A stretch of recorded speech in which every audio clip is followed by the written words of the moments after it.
Hey guys! For today's video nga, nagluto po ako nitong one-pot meal na rice with corned beef and vegetables din. Masasabi kong isa ito sa pinakamadali kong niluto. Kumbaga parang lutong tamad din ito. Pero kapag napag-mekos-mekos mo na yan, napakasarap naman ng recipe na ito. Masarap itong pang-agahan, tanghalian, merienda at hapunan na rin. Kaya naman kung gusto mong subukan itong ating recipe ngayong araw, syempre samahan nyo na po ulit akong magluto. Bali una nga sa isang tasa ay naglagay po ako dito ng 4 na ngipin ng bawang. Naglagay ako ng toyo, oyster sauce, half tablespoon na asukal, and naglagay din po ako dito ng mga 1 kutsara lamang po na sesame oil. Actually guys, naglagay rin po ako diyan ng durog na paminta, hindi ko nga lamang po nakunan. Tapos iset aside po muna natin at ito nga gagamit tayo dito ng 2 cups ng bigas. At uhugasan lamang po natin itong ating bigas. Bali yung atin nga po palang kumpletong sangkap ay ilalagay ko na lamang po sa bandang dulo nitong ating video.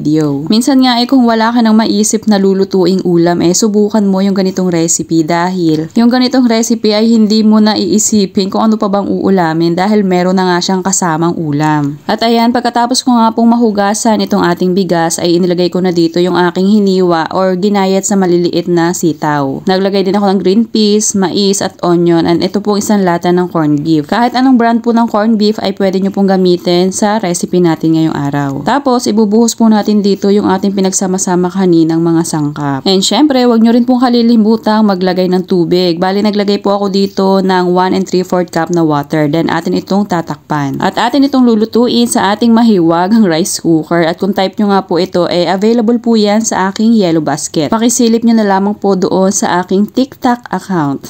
Syempre, checksy pa rin po yun. So, ayan, akin po yung niluto sa loob ng 40 minutes. Then, after 40 minutes, ay ayan, binuksan ko na at naglagay pa nga ako dito ng mga ginayat kong kangkong. Tapos yan po ay atin na lamang hahaluing mabuti para mag-mix mabuti yung ating rice, vegetables at ito nga ang ating corned beef. So ayan, after nating mahalo, pwedeng-pwede ka nang magtakal diyan or magsandok. At ang isa pa, masarap nga itong paresa ng pinritong itlog. Kaya naman kung wala ka pang maisip na recipe na ihahain ngayon sa inyong pamilya, subukan mo na itong one-pot meal na rice with corned beef. And haluan mo na lang ng kung ano bang mga available na gulay dyan sa inyong kusina. Pwedeng-pwede naman yun. Basta sa palagay nyo, kayang-kaya siyang maluto kasabay nung kanin. So, eto na nga po at nagprito na rin ako ng itlog and syempre atin na po yang enjoyin. So, sana nagustuhan nyo po yung ating recipe ngayong araw.